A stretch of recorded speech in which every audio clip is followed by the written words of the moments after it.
Welcome back to my video today. It's gonna be a different one.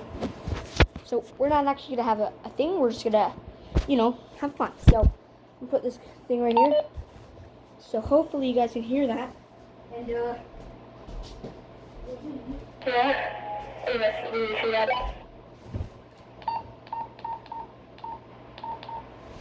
So guys, we're having. Alright, that's gonna be good. So today we're gonna have a little bit of a different story. We're gonna actually read, not me, but someone. So I'm just gonna go on my iPad and go to stories and friend, the man with the yellow hat. This is George. He was a good little monkey and always very curious. Today, George and his friend, the man with the yellow hat, joined Mrs. Gray and her class on their field trip to the fire station. Why, it went back downstairs. There was the great big fire truck. There was a map of the city. And there was a whole wall full of coats and hats and big black boots. Dorothy had an idea. First, he stepped into a pair of boots. Next, he fitted a helmet. And finally, George put on a jacket. He was a firefighter. Suddenly, ring!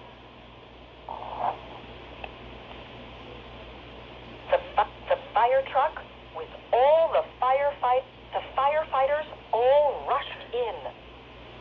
"This is not my helmet," said one. "My boots are too big," said another. "Hurry, hurry," called the fire chief. A bright red light on the map of the city told him just where the fire was. There was no time to waste. One by one, the firefighters jumped into the fire truck, and so did George.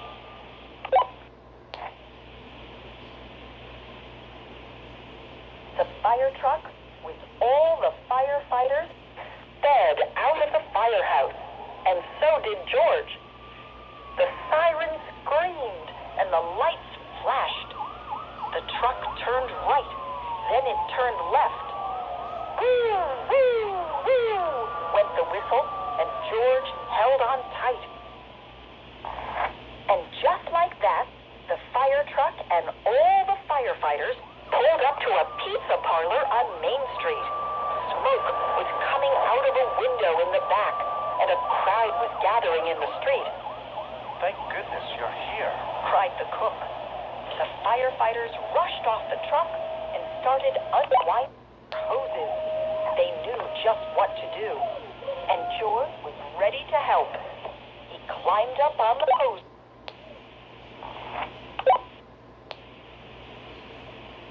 A little girl, one of the firefighters, saw George trying to help, and he took George by the arm and led him out of the way. "A fire is no place for a monkey," he said to George. "You stay here where it's safe." George felt terrible. George sat on the bench and looked around. Next to him on the ground was a bucket full of balls. George reached in and took one out. It fit in his hand just right, like the apple he'd had for a snack. A little girl was watching George. He tried to give her the ball, but she was too frightened. George took another ball, and another. "Look," a boy said, "that monkey is juggling." The boy took a ball from the cage and tossed it to George, but it went too high. George climbed up onto the fire truck to get it. The fire chief. Now, George had 4 balls to juggle. He threw the balls higher and higher. He juggled with his hands, juggled with his feet. He could do all kinds of tricks. The boy threw another ball to George. George threw a ball back to the boy. The little girl reached down and picked up a ball too. Soon, all the children were throwing and catching back and forth. The fire chief came to tell everyone.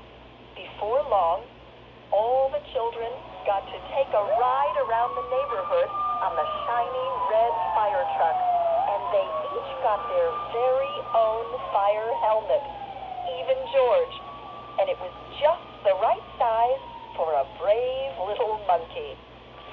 This is the end. Woohoo! So make sure to like and subscribe and see you guys. Woo!